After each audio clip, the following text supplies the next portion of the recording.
Okay, happy Wednesday. I've got a special guest. Like I'm excited about this because yeah, exactly. It's like normally it's just me and I'm not that interesting. And now I've got a great guest, Sarah Rummel, attorney and running things for Advantage Title. I don't know if anybody's ever given you any title up there, but I'm giving you the title of running things. You know, I know Linda over there like runs the building, but you're running Advantage Yes. Title in the And building, Linda, right? quick secret, she's backstage listening. She's next to I, me, but she refused to be on she's camera. always listening. Linda is That's always right. That's listening. what in this building, Linda is always listening. She knows the conversations I have in my office here. I'm under no pretenses that No, for sure. I think I, she's bugged the whole place. She knows oh everything. yeah, oh yeah. So, everybody knows me, Glenn Stein, Realty Executives. And, typically on Fridays, I do like market updates and I talk to everybody out there about what's going on in the market. And the market has been just bananas, crazy. You guys have felt this over at Advantage Title. And I feel like what we want to cover today, so for the people that are watching now, some people have joined us live and some people that we're going to be watching this later. I want to add as much value as possible from the legal standpoint and from the title standpoint. Like, what do they really need to get ready for? You're thinking about buying in this area. Some people are going to be watching from Michigan or New York or wherever you're watching, and you're thinking about buying not just in the villages, but Ocala or Florida. What are some things that they really need to get there? What do they need to get ready for?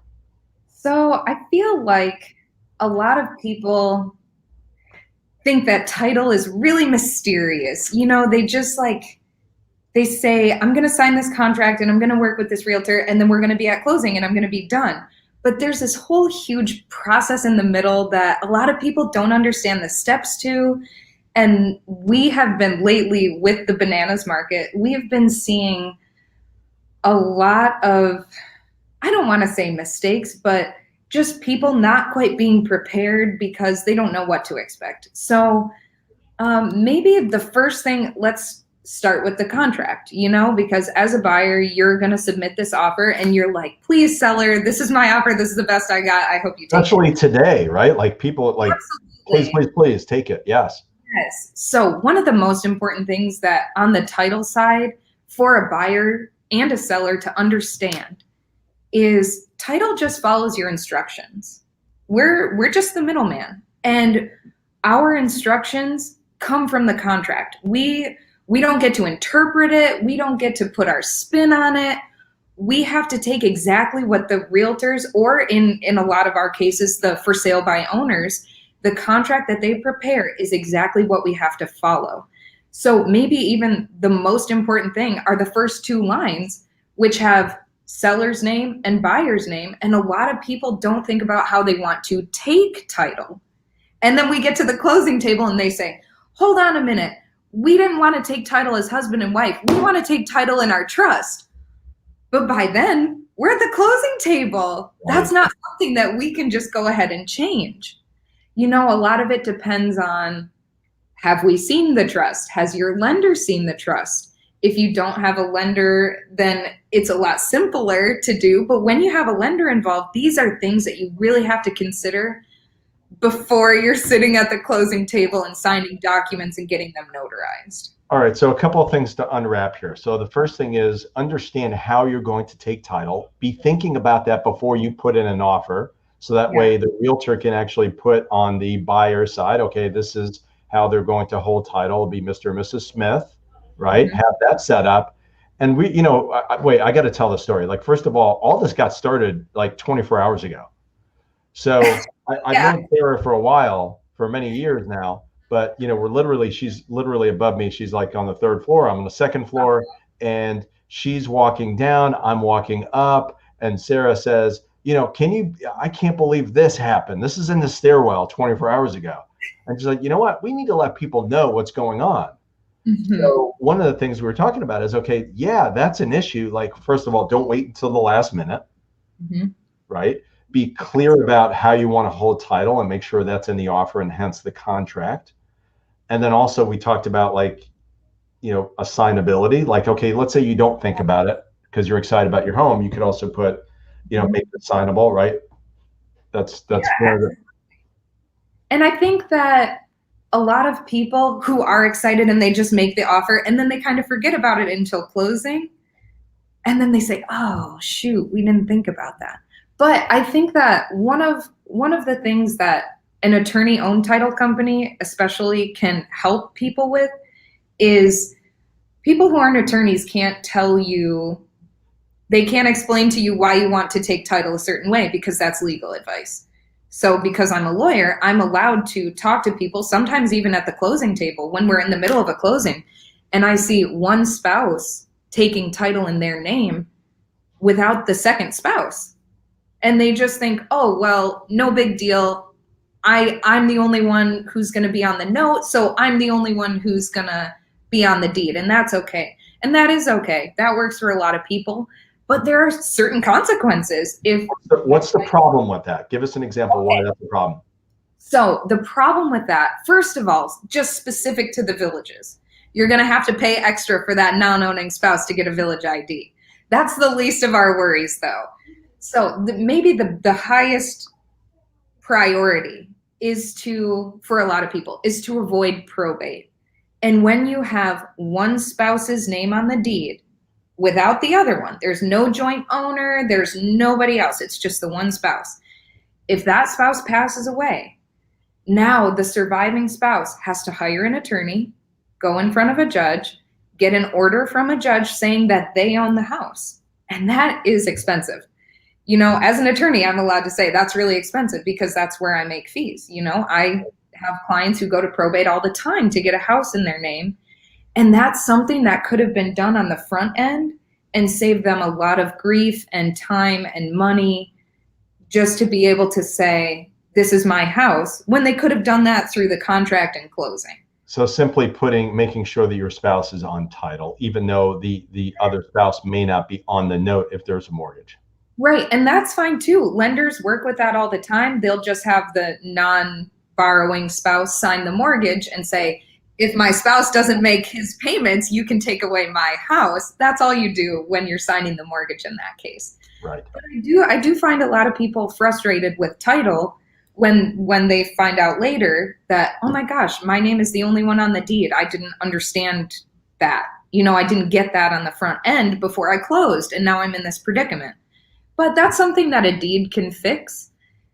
It just costs money. And so if you contemplate it on the front end, you save yourself a lot of money on the back end. Gotcha. That makes a lot of sense. So let's talk about the trust side. So there's a lot of misconceptions about, trusts and that type of thing. Tell us about that. Educate us a little bit. Okay. So one of the main purposes of trusts is to avoid probate. Like I was just talking about, when you have the one person on the deed and that's the only one, and then they pass away, it's going to probate. But if your trust owns the property, then the terms of the trust that you set up once you pass away will control where the property goes, to whom, if you want it sold, anything like that. The trust is in charge, and you don't have to get lawyers involved and you don't have to get the judge involved. But when you take title in the name of the trust, it's important that you actually, first of all, have a trust.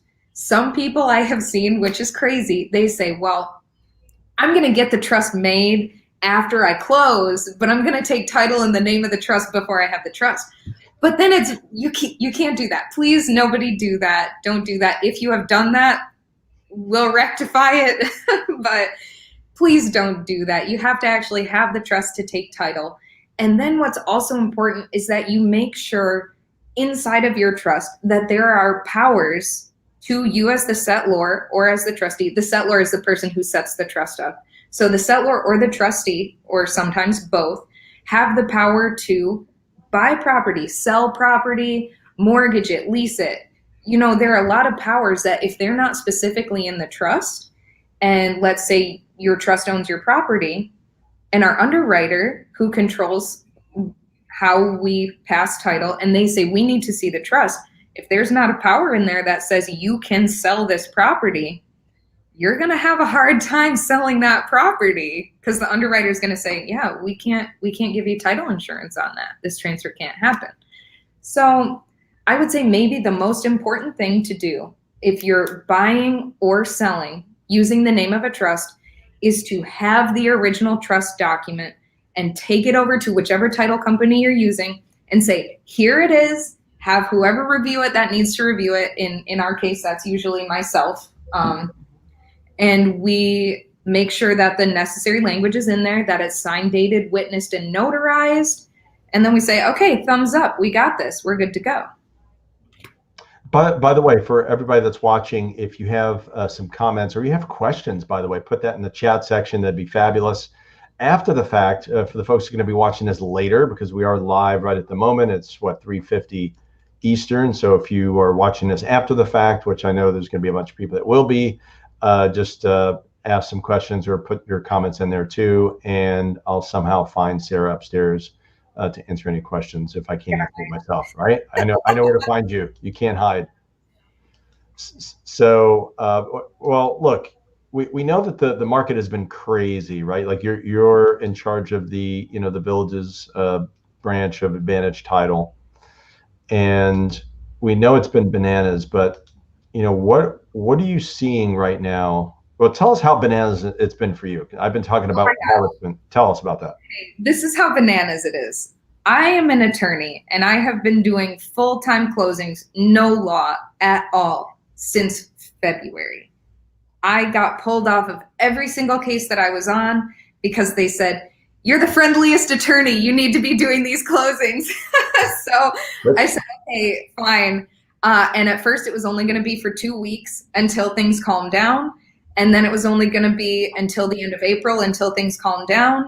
And now here we are most of the way through August, and I'm still here doing full-time closings every day.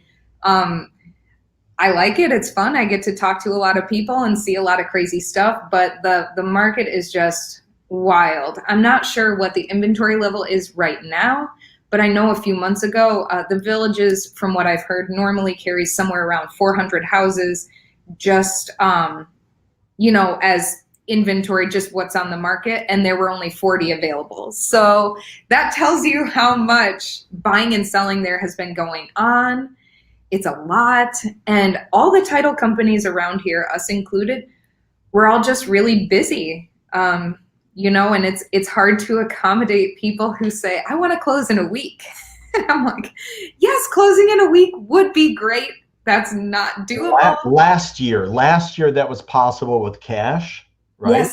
Yes. Right? But now, and it's not just you. It's not you being busy, right? That's the underwriters, and everything's kind of backed up. We are having a hard time getting searches back, and that's really what starts the file. We get the contract and the escrow deposit, and then we say, okay, we have the 2 keys to beginning the opening of the file. So we open the file, we order the title search from our underwriter. Beforehand, we would get that back in 3 to 5 days. No problem. They tell us exactly what to do. We clear the title. We go to closing. Right. Now, oh my gosh, it's taking double the time, minimum. And so that's really, a lot of people think that the title company just gets the contract and we write the documents and we're like, here you go. We're ready to close already. But I think that part of kind of getting the mystery off of title is understanding the process. And part of the process is ordering from the underwriter, tell us our instructions, underwriter, tell us what we need to do so that you will insure this title and we can have a smooth transaction. And it's not always so smooth. That happens, right? That's part of real estate though, isn't it? So if you have questions, let me know. I'm going to tell you, we've got a question here. Will an out-of-state trust be sufficient, or will it need to be rewritten once we move to Florida prior to purchasing a home, right? Good question. Okay, So it's funny that you should ask that, because Linda wrote me a little note that said trusts from other states are valid. So she wanted me to touch on that point, that some attorneys in the area might try and tell you that your trust isn't valid in Florida, and when you move to Florida, you need to get that redone. There is some truth to that in a sense that Florida has very particular laws regarding homestead. So your primary residence. There are a lot of laws protecting homestead here, and it is a good thing if you have an out-of-state trust to adopt the Florida language on homestead. So that way you are benefiting from the constitutional homestead protection. Not only that, but you get tax protection on a homestead too if you file with the tax assessor or the property appraiser. Property appraiser. So an out-of-state trust can absolutely be sufficient. You just need to, we, title and attorneys, need to review the trust. So like I said, the most important thing is to have that original trust with you. We need to see the original because a copy doesn't cut it. We have to see that the original is still in place, exactly what the provisions are, and then we have to make sure that it's executed in accordance with the laws of the state where it is from. So you didn't hear me say in accordance with Florida law, because that's not always the case. It doesn't have to be in accordance with Florida law. It just has to be acceptable in the state that it's from. Now, if you're a Florida resident, you need to execute it in accordance with Florida law. But let's say you're from California, which has very interesting execution requirements. Your trust might be valid. You can buy and sell under it, but then you might want to take it to an attorney to get it looked at for homestead. And then what you would also want to do is, maybe do an amendment to make it valid under the laws of the state of Florida, which requires 2 witnesses plus a notary. Did that answer the question? I think it probably did, and if not, then let us know. But along those same lines, probate. So we get that often too, right? Like we get those properties that are people have passed away, and we get the question of, okay, we've got a Connecticut attorney that's going to start the process. We're going to, so tell us about that. What needs to be done there? That is a really good question.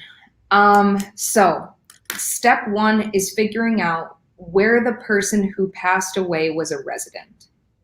If they're a resident of the state of Florida, then it's going to be a Florida probate. If they were a resident in the state of Connecticut, for example, they would need to have what's called an ancillary estate down in Florida, which means this is not their domicile. So we call that domiciliary. This would be their ancillary, meaning not their primary. This is their secondary. So part of probate in an ancillary estate, it's not quite as drawn out as a formal administration, which would be if you lived here and you died within the last 2 years, you would need a formal most times. But so let's say you were a resident in a different state, down in Florida, we would need a copy of the will. We need to see the court proceedings up in Connecticut. But all that really matters is that you have the will and orders from the judge saying, this is who's in charge. The will is good to go. Follow what the will says. And then it just takes time to get a judge down here to say, yep, do that. So it's not terribly difficult, I wouldn't say. It just takes time. And that's the frustration with a lot of people. People get excited to buy and sell because it's exciting. Buying a new house is exciting. Getting money from a sale is exciting. And so everybody wants to go right now. Like I said, I want to close in a week. And that's just not going to happen, especially when you have a probate involved. If, let's say, I pass away and Linda, who is hiding over here. Linda needs to show herself. No, I don't believe Linda's not there. She will not be on camera, she said. So I said, okay, take the moral support. You don't have to be on camera. So if I die and Linda is my heir, she would have to do a formal probate administration, which takes 6 to 9 months. So when I'm saying you're not going to close in a week, I really mean it. I mean, patience is involved when a probate happens. And that's not always because the attorneys are slow. It's because it takes a long time to get the pleadings into court, have the judge view them, have the judge approve them. Sometimes you have heirs who are fighting each other and they're mad and they don't want to share. And it takes time to get all of that worked out so that you can move forward to closing. And then one thing that I do want to say about entering a contract, if you know that probate is involved, is you need to be careful about who is the seller, who you write as the seller, and making sure that if you have what's called a personal representative in charge, and that's the person who's in charge of doing the probate, you have to make sure that you have that permission from the judge, and you need to make sure that you can actually, that you have the person sign the contract who is legally supposed to sign the contract. Because if you have 4 heirs and all 4 of them have to sign the contract and one of them signed it and said, I'm not going to tell the other ones, I'm just going to close, that's not going to happen. And then you've got a big fight and you've got angry buyers who got their dreams smashed because they were going to buy this beautiful home, and now they kind of feel a little bit bamboozled. So how do we prevent all that from happening? That's tricky. So I always say, if you want to avoid probate, we have 3 ways. You have to have a joint owner on the property. You could have a remainderman on the property, which is like the beneficiary, but for real estate. It's like if you went to the bank and you had a checking account and you add a beneficiary, that's a person who gets it when you die. Same thing on a deed, you have a remainderman, and that's when you pass away, they record your death certificate and then title goes to them. Or you could have it in a trust. If you have all 3, or if you have one of those 3 forms of ownership, you'll avoid probate. But let's say you don't avoid probate. You know, accidentally someone missed it. It was a vacant lot and we forgot that it existed. That happens. What you should really do is talk to an attorney. A lot of attorneys will just give you a quick answer. They'll say, based on the will, this is it. If it was homestead, this is it. And that way you have something to rely upon. If you're entering into a contract, you can say, okay, the attorney said that I'm going to have to go through probate on this, so I can't enter into a contract until the judge says, go ahead and sign the contract and I'll approve it. So a lot of it is just, I know people hate talking to attorneys. We're attorneys for a reason. We have some specialized knowledge. We add value to your life, I promise. Sarah, you seem pretty harmless as an attorney, so I think it's okay, right? For the most part, I'm pretty harmless. Yeah. Like somebody named you the nicest attorney, so that's good. I did? Oh, the most friendly. The most friendly. That's a friendly. Yeah, there we go. Nicest. So Snowbound is saying, all right, my wife does my wife need to go to probate if I die first with no trust? We are joint owners. Okay, so in that case, as long as you own the property as husband and wife, no probate is necessary if she passes away first or if you pass away first. As long as one of you is surviving, you get it. If you took title, Jane and John, husband and wife, one of you passes away, the other one gets it, no probate at all. We're not worried about that. But right. One thing to consider is that when one of you passes away, then, so let's say Jane goes and we only have John left, then John's name is alone on that deed. So when John passes away, if he doesn't, before he passes, add a joint owner, add a remainderman, or put it into a trust, that's when we're looking at probate.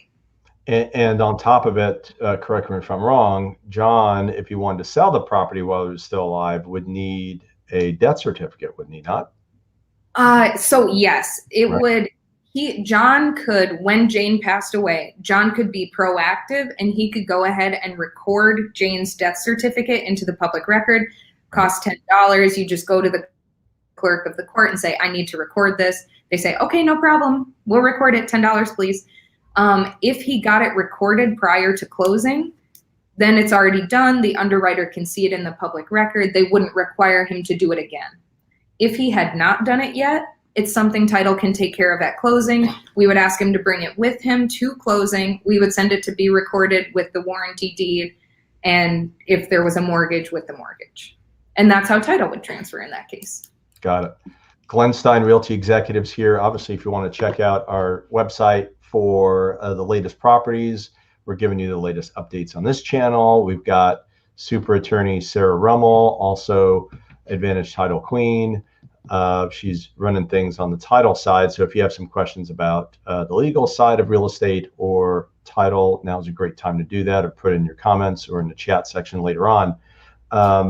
Sarah, my question now is, let's look at the seller side. Is there anything, from the selling side that people can do in advance to be ready to get their home sold legally? Sure. So one thing that we had already spoken about, but for anyone who wasn't here at the beginning, I'll bring it up again. If you're selling from a trust, it's really important to get that trust immediately, as soon as you can, the original, over to the title company for review and approval. That irons out a lot of bumps and stress. And if you just do that, then the day of closing, you're not saying, I already packed up all my stuff. All my legal documents are in the moving van. I start. It sounds like you've heard this before. You've heard this before, haven't you? I've heard this so many times. And I just think, man, I wish I could have talked to that person like a week ago before they packed and just say, please just make sure that document is handy and available. And I would say, even if you have brought it to the title company, get a confirmation from them maybe a week or two before closing that they have what they need, that they don't need to see anything else, because there are a few things that are more stressful to a seller than when I ask them for something that they've already shipped up to North Carolina, because that's where they're moving and that's where it is, and then we're in a bind. Also, this is sort of a tangent, but I just want to bring it up because it's something I see a lot. We have to notarize signatures at closing, and people don't think about that. And then they don't bring identification with them.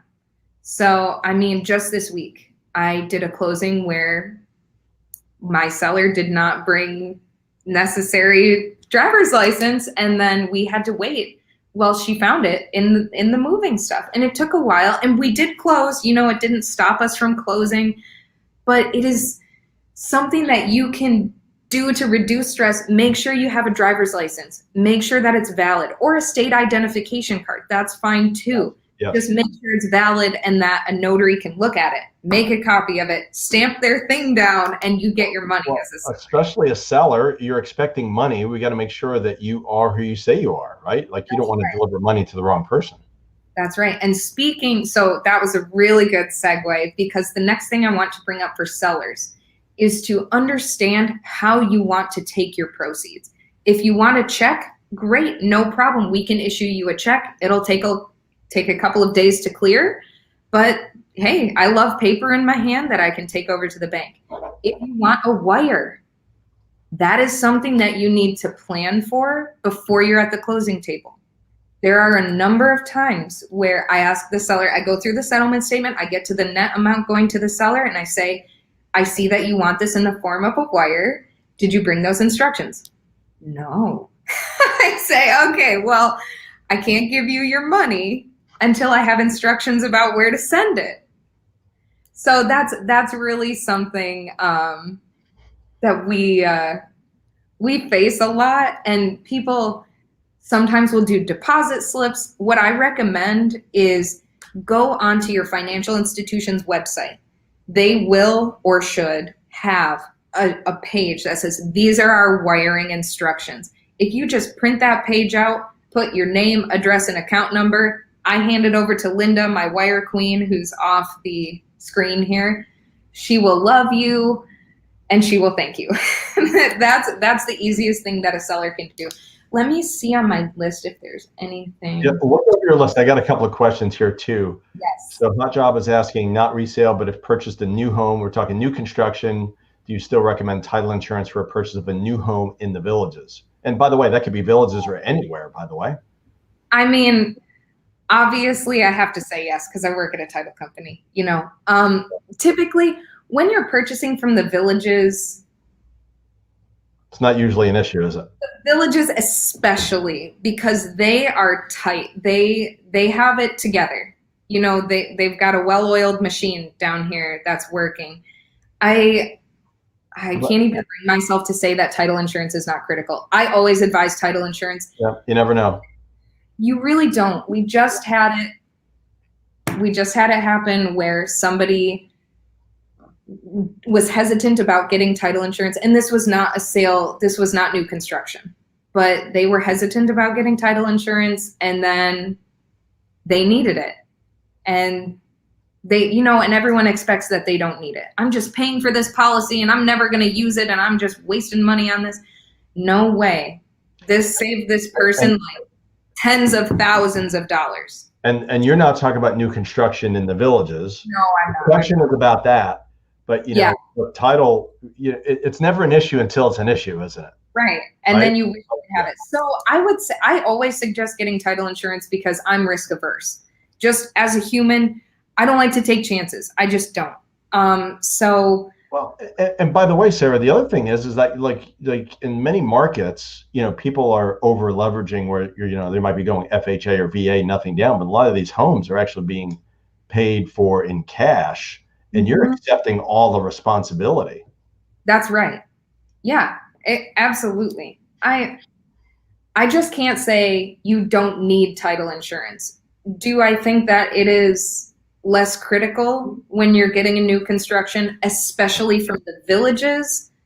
Then yeah, I would say it's less critical if it's coming from the villages, but I still can't say you shouldn't get it. Well, the other thing is that title, typically the buyer is paying for title when we're talking about new construction, especially in villages. Typically on resales, almost always, not mandatory, but typically it's going to be, and there is that option in the contract, seller is providing and paying most of the title fees on resales for sure. Right. So, right. So exactly. That's right. So I'll just say it again. I think title insurance is extremely important. That's coming from me as a person who sells title insurance. But I do think that it's critical, and I have seen it benefit many people who thought, I don't need this, I'm never going to use it. Why am I needing to do this? And even sellers who are paying for the policy, a lot of times, we see it's very beneficial to people. I will tell you something. You kind of touched upon this before, and a lot of people think, well, title's just, you're hiring a title company just for title insurance. And the reality is, I've always put it this way for all of our agents here at Realty Executives. I've always said, it's not just title insurance. You're also basically, you guys are the intermediary to make sure that the money is going to be good and it's, you can actually make it legal and all of that. You're making it official, as opposed to, here's a suitcase and let's do a warranty deed or a quitclaim deed rather. Right. Here's the money and let's sign here. And it's not a car. Right. We have had people. Okay. So this is one thing. I know you haven't asked me this yet, but I'm going to kind of, if I can, take the reins and say, you asked me for some suggestions for sellers. This is a suggestion for buyers, specifically regarding funds to close. Please do not bring us cold hard cash. Even if it is a cash closing, that's not what that means. We can't take your cash. But what is critical for a buyer is to make sure, do whatever you can to either walk in with a cashier's check in your hand to closing. For us, I think we're the only title company in this area that still takes cashier's checks. I could be wrong, but I have heard that from a few people. So we still take cashier's checks. Some people have had trouble with them and don't take them anymore. But the most important point I want to make about this is, please, if you are sending in your funds via wire, which is perfectly acceptable, two very critical things. Number one, understand that wires are not instantaneous. You don't hit the go button on your computer and then it's in our account. It can take up to 24 hours. So if you are initiating your wire on the day of closing, you better bring a snack, because you might be waiting a while for that wire to come, and we cannot give you keys until that wire gets here and it's in the right amount. So basically what that tells me is and something that's related is obviously you need to recommend to your buyer's agent, whoever you're working with, whoever you're working with for the walkthrough. The walkthrough needs to be done in time. So normally, what we recommend is you're not going to wire funds until you've done a walkthrough, make sure everything is intact, make sure that the appliances are still there, then make sure the condition of the property is what you think it is or ought to be as you're doing a walkthrough just before closing, and then wire that. So you got to leave enough time for both. Right. And legally speaking, what scares me about people who initiate the wire the day of closing, or especially if it's an afternoon closing and they have it's 3 o'clock in the afternoon, they're here to sign their documents, I'm excited, they're excited, we're gonna make this happen. And then I ask them, do you have your funds with you or have you wired them? And they say, I sent the wire 5 minutes before I came. Okay. So then it's kind of like the moment where I become a deer in the headlights and I go out to Linda and I say, I need you to watch the bank account every single second and tell me the minute that this wire gets here. Because you run into legal complications if you have not submitted your funds. If we have not received your funds on the date of closing, you have contractual problems, my friend, and that seller could say you did not perform. Well, we talked about this, and we talked about this yesterday in the stairwell, right? Like Yes, that's we did. that's a thing that could happen, and especially in a seller's marketplace where it's also possible where the sellers are secretly praying that the deal goes sideways because they may get more money. Yeah, they may, and look, it doesn't happen all the time, but it does happen. You may get a seller that says, you know what, no, you've defaulted, and they would have legal rights to the escrow potentially, right? They could. Yep, they could. So yeah, get your stuff in order. That's for sure. Would you talk about, now that we're on the funds issue, there is also the thing about making sure that you are getting the correct instructions on wiring. Right? Yes. Okay. Public service announcement. Wire fraud is a real thing, and it is a horrible thing, and it happens to people all the time. And you think it's not going to happen to me. I'm so savvy. I would know. You don't know. These people are good at their jobs. They steal billions of dollars. They have stolen from good, hardworking people who just wanted to buy a house. So there's a phrase, I think it's from the FBI, and it is inquire before you wire. Always get the wiring instructions. When you think you have the wiring instructions, it should be from the title company. They will tell you, I'm going to email you our title instructions. These our title instructions, our wire instructions. These instructions will not change. If you receive a different set of wire instructions, call us immediately. And you know what? We see people all the time who think that it is their realtor emailing them with these other wire instructions, and they trust their realtor. And sometimes people pose as the title company or as the realtor, and they will send these fraudulent wire instructions, and people don't check. If you're going to send even $20,000, even $5,000, are you willing to risk losing that instead of making a 2-minute phone call? Hi, this is John Doe. I'm just calling to check that I have the correct wire instructions. Second point on checking wire instructions is do not call the number on the wire instruction sheet. Right. You are likely calling the fraudster who sent those fraudulent wire instructions, and they'll say, oh, yes, Mr. Doe, these are the right wire instructions. Oh, well, I see that this is going to a bank account in Virginia, and I'm closing in Florida. Oh, yeah, that's our processing center. Don't even worry about that. No. What you need to do to verify that you are sending your wire to the correct title company is to get onto a search engine. Type in the title company information. Find their website, which is it's independent of what's on the wire instructions. Call the number on the website and say, hello, could you please tell me what your wiring instructions are? Because what I see a lot of people do is read the wire instructions they have to the person. And I'm like, that is backwards. Do not do it that way. Ask the title company to read you their wiring instructions, because if you are reading what you have, you may be reading it to the fraudster, who again will say, Yeah. ah, yes, that's exactly. Perfect. That's exactly right. Ask the title company to say, hello, I'm calling to confirm your wire instructions. Could you read me your account number? Could you read me your financial institution? Could you read me your routing number? If they're not willing to do that, you got a problem. Don't send that wire. Anyone, anyone will confirm their wire instructions, but make sure they confirm it to you. You don't confirm it to them. So John is asking, how safe are wire transfers? What if one number is off and it goes to the wrong place? Yeah, wires. I said earlier that I'm risk averse. Wires do make me nervous. I will say that usually if one number is off, it won't go through. You haven't found the magical combination to this Fiji bank account just because you got one digit wrong.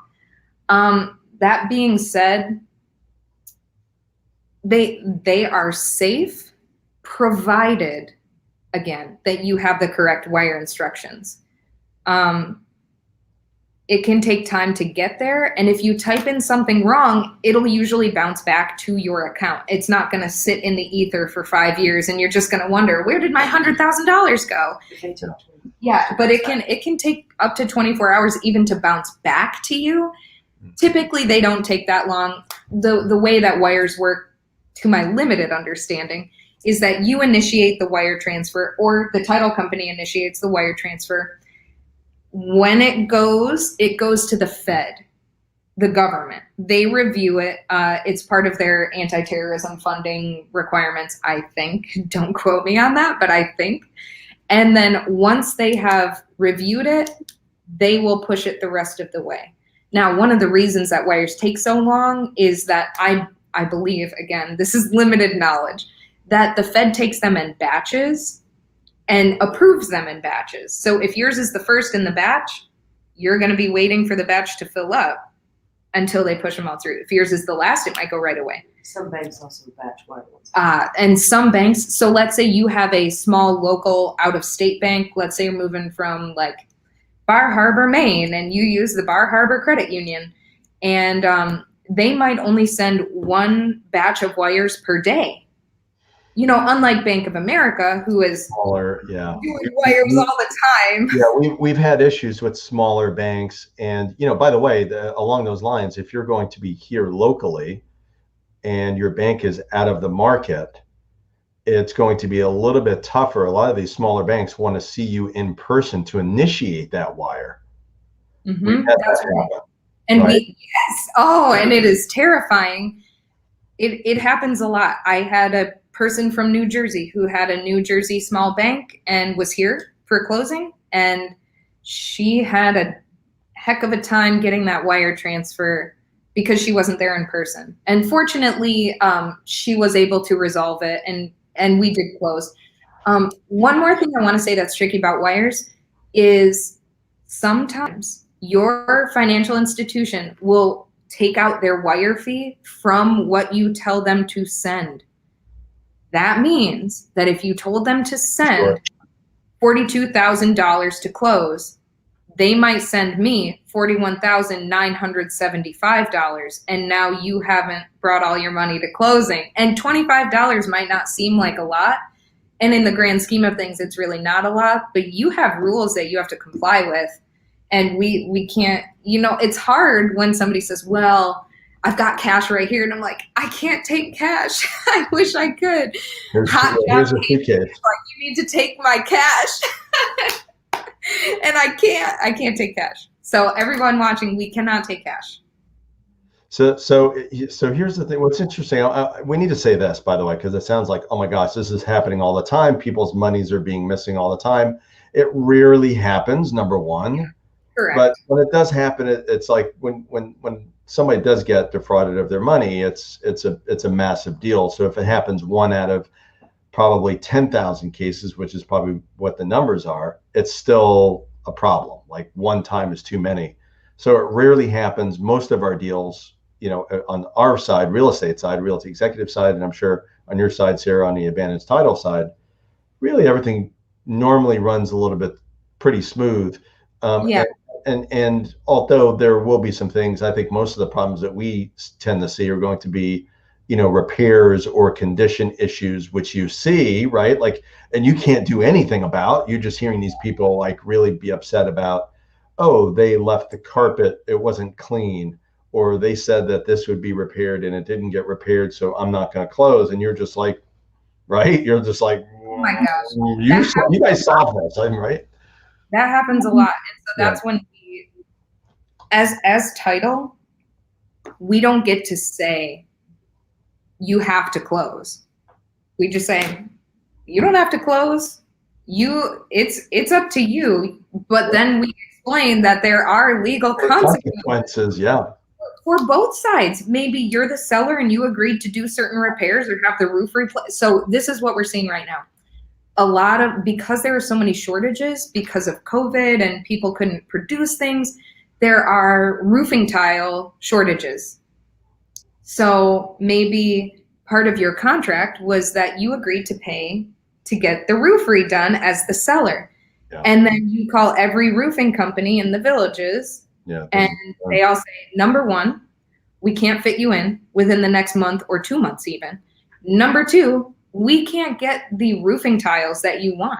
There's a shortage. And in the villages, you don't always get to choose whatever color you want. You have some tight restrictions and you need to be careful. You can't just throw whatever you want on the roof. It has to be a certain thing. And if they're out of stock or the roofer can't get to you. Well, there is an architectural review board in the bills. A lot of people don't realize that. Actually, yeah. Saw a case like that. Probably, I don't know if you guys were involved in this. This was probably earlier on this year, and somebody put on a roof, but it didn't actually match the rest of it. It was like a purple roof or something of that nature, right? And it's like that was actually a massive deal, and I forgot how everything was really fortunate because I think the roof. I don't know what happened exactly, but that was a big deal. Like if you're gonna change your roof and you got a roofer coming in, make sure that it fits what the ARB is going to approve. That's exactly right. And there are solutions that this is why it is especially nice to have a realtor. Because a lot of for sale by owners don't understand exactly what they can do to remedy a situation where there is a seller who couldn't stand up to their obligations because, for reasons like the roofer couldn't get there for 2 months. That is when it's critical to have a realtor, a smart realtor, who can do an addendum of some kind, or you make an escrow agreement between the buyer and the seller agrees to put the quote plus 10% and hold it in escrow out of the proceeds. And that way closing can still happen. So if you have a good realtor, you can really solve a lot of problems that might hamper a closing, and you can still close, and it might not be quite as fulfilling because you don't have your brand new roof yet, but you'll get it. You'll get it. Yeah. I get a lot of those questions, by the way. It's interesting because a lot of our realtors are experienced and they'll know what to do. And then a handful will actually call me. I usually get a call every day or, maybe once or twice a day about such things, what to put together on the addendum to make this work so both parties are actually satisfied and happy. So yeah. That's definitely a thing. What are we missing, Sarah? What are we missing? What haven't we covered that we need to cover? Okay, so I've got show up with ID. How do people want to take title? Oh, this is an important one. Especially, this is for buyers who are closing with a lender particularly, but even in general. Please do not schedule something for the day of closing. We in title understand that you're excited to get your new house and move everything in there. But I can't tell you how many times I have to hold people here waiting for funds from people who initiated their wire 5 minutes before closing, or from a lender. I need approval from a lender and I don't get that. And it can take hours. And people don't believe me when I say that. You know, they say, oh, she's just like setting me up so that in 5 minutes she can say, oh, we got it. No, I'm not. It can take hours. I have had people here for 4.5, 5 hours before waiting for a lender just to get to their file. And they're mad because their movers are here and I can't give them the keys because either money's not here or their lender hasn't said yes. And that's something title can control. So please don't schedule things. And this goes for sellers too. I have sellers who come in and say, I have a doctor's appointment at 2:00 and the closing is at 1. And I'm like, okay, I can definitely sign all your documents with you right now to get you out in time to go to your appointment. That's fine. And then they say, well, what about my check?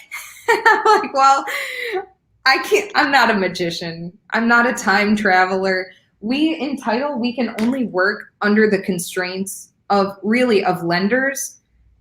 That is what is most controlling on us is lender time constraints and having lenders approve documents. It takes time. So that would be one of my biggest advice. If you want to avoid stress on the day of closing, schedule your movers to come the next day. Inevitably, something gets delayed, and it's just so much easier to say, okay, I planned for that delay. I planned 1 day extra just in case. And what I'll say for sellers too, don't cancel the electric the day of closing, because what if it falls through? Now you're paying insurance and your insurance too, by the way. Insurance too. Wait until the final stamp has gone down, the money is in your account, and then call. Why take the chance that closing could fall through or get delayed? And now you have to pay a fee to get it reinsured or get the electric turned back on, and it's a huge hassle. Just wait a day. Patience is a virtue, especially in title. And leaving yourself margin, because you never know, right? Like you might be, the whole deal can be contingent upon something get repaired, and we're not closing until this gets done. And, vendor gets COVID and can't go in. Like, who knows what's going to happen. But, you mentioned something. I want to go back on something you actually brought up when you're talking about for sale by owner.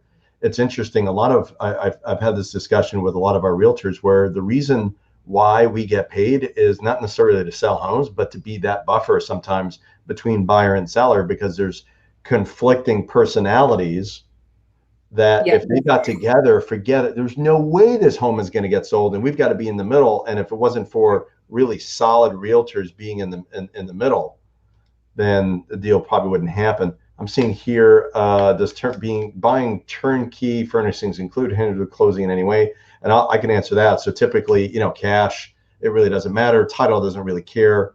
Mortgage companies will care about turnkey. If there's anything that's not attached to the home, our recommendation is that goes on a separate addendum, right? So, mortgage company doesn't want to know that they're financing furniture or a golf cart or anything like that. They just want to finance the home. So that needs to be on a separate addendum for sure. I'll tell you too, title doesn't want to know either, because we're supposed to collect sales tax. All right. Yep. Good point. So don't tell me that there's furniture. I don't see that check that you handed to the seller 5 minutes ago. I don't know what's in that envelope. Don't tell me. If it's packaged in, but let's say it's packaged in. So does it matter to you if it's packaged in the deal? No. So sometimes what I'll say is that sometimes what we can do, and this is usually when a lender is involved, we do, and it is a lender document that the lender provides. It says that the contents that may or may not be going with the home have no value. Yeah. And that's what we sign, and that's one way of looking at it, as these things are minimal or zero in value. The house is what makes up the sale price. And so sometimes realtors will build in the personal property into the sale price, and will still say no value on the personal property. And that's whatever works. But title does not want to know that you're purchasing the master set. We don't want to know. Don't tell me. Don't tell me what you're paying for it. Do that the minute you walk out the door. Yeah, right. Okay. Right. And what Linda wrote me a little note specifically about when we were talking about making sure that you have time, so like building in a margin of error. Right now we're seeing kind of unprecedented FedEx and UPS delays. So when we have a mail away happening, so either the seller or the buyer is not here for closing, sometimes both, we can't close until we get those signed documents. We might have all the money, but if I don't have the warranty deed and I can't see that it's witnessed and signed, I can't close. I cannot send the wire. I cannot give out the keys. So that's just another point on building in. Yeah. Having patience and empathy. I Yeah. wish, look, it's easy for me to say because a lot of times it's not my home that's being sold, but you guys know this. I saw a lot of stuff myself, and I try to have a little bit of empathy for people, a little bit of understanding. And I think a lot of times I've seen this a lot, unfortunately, where people think, oh my gosh, they're trying to rip me off. Like, you've got my money and I want it now. And like, well, it's FedEx is late. It's like, wait, FedEx is never late. Well, things are happening like in the last 12, 18 months that we've never seen before. That's right. Forget about the pandemic, but other things that are related to it. So have some patience and understanding. I totally agree. And something else to consider is that we might be holding your money, but we're also holding their keys. The keys you gave us. Right. It's not like they have access to the house. I'm holding on to your money. Right. They're homeless. Nothing's happened. Right. It's on pause. They're in limbo. Right. And so we do ask for compassion from people. Like, I know you need the money. I get it. It's a lot of money, but I can't break the rules for you. I wish I could. You're probably a really nice person, but I can't risk our title company and my license to break the rules for you. It really goes back on not only having understanding, but leaving yourself another, some margin. So it might be, you might have to rent a hotel room, plan on that a day or two if you need a place to stay. Absolutely. Or make sure you've got enough, if you're buying something else, make sure that your next contract is giving you some leeway too. Yes, that's a huge thing. Some people are not risk averse and they're like, I can do a back-to-back closing. Nothing's going to go wrong. That's when it happens. Sometimes it goes without a hitch. Yeah. Good for you. You're one of the lucky ones. Yeah. Other times it's going to fall apart. And I would say not even other times. I would say more likely than not, you're going to experience a delay. You're waiting for the proceeds from the sale of your house in Colorado to buy your house here. And your sale in Colorado isn't going to close until 2 p.m. Colorado time. And now we're in Florida and it's 3 or 4 and we haven't gotten your proceeds. So guess what? We're not going to close your sale here because I can't give you keys when I'm missing $400,000. I just can't. So it does go into building yourself a margin, a cushion, just something so that you can be comfortable. I am all about stress limitation. Yeah, you nailed it. It's about stress limitation, right? Just make it so that if it doesn't go through for a day, you're still okay. That's what I would say on that. So, Sarah, thank you. You've provided so much value today to the Realty Executives community. So thank you so much. Anything else? What are we missing? Anything else on that list? Let's see. Linda wrote anything on the table. So a good thing for sellers to do, and this kind of goes for buyers too. If you're buying this is like the trust thing, but sort of just tangentially related. If you're buying or selling using a durable power of attorney, you need to get that to the title company ASAP. Because wait. You're assuming everybody knows what the heck you just said? So yes, durable I am, because I did assume that everyone knew what I was talking about. Okay, durable power of attorney. In the event that I become incompetent, who is making my financial decisions for me? Who has the authority to sign my name? Who has the authority to sign my checks? Who can make payments on my behalf if I have lost the ability, right? So I'm somewhere else, I'm locked up somewhere, I've lost my mind. and I give Linda, who's off screen over here, she's my power of attorney. I have signed it before I went incompetent. You cannot sign a power of attorney if you are incompetent. Please don't do that. People try and do that. It doesn't work and it's illegal. Don't do it. She can buy and sell property for me using that power of attorney that I previously signed, provided that the language of the document says so. Somewhere in the document, it needs to specifically say, my power of attorney has the legal authority to buy, sell, mortgage, lease, transact real estate. You know, it's got to say something like that. And title needs the original. It's just like the trust. The original durable power of attorney usually needs to be recorded into the public record. That is a critical document. And if you are signing with one, get it to title for review ASAP. You don't want to wait until the day of closing to say, oh, by the way, here's the original. Because what if a page is missing? What if it's not executed properly? Then all of a sudden the sale falls apart on the day of closing and there's nothing that we can do about it. So powers of attorney, just like a trust, get it to the title company for review, must be the original. Love it. Love it. How do people find you, by the way? How do people find me?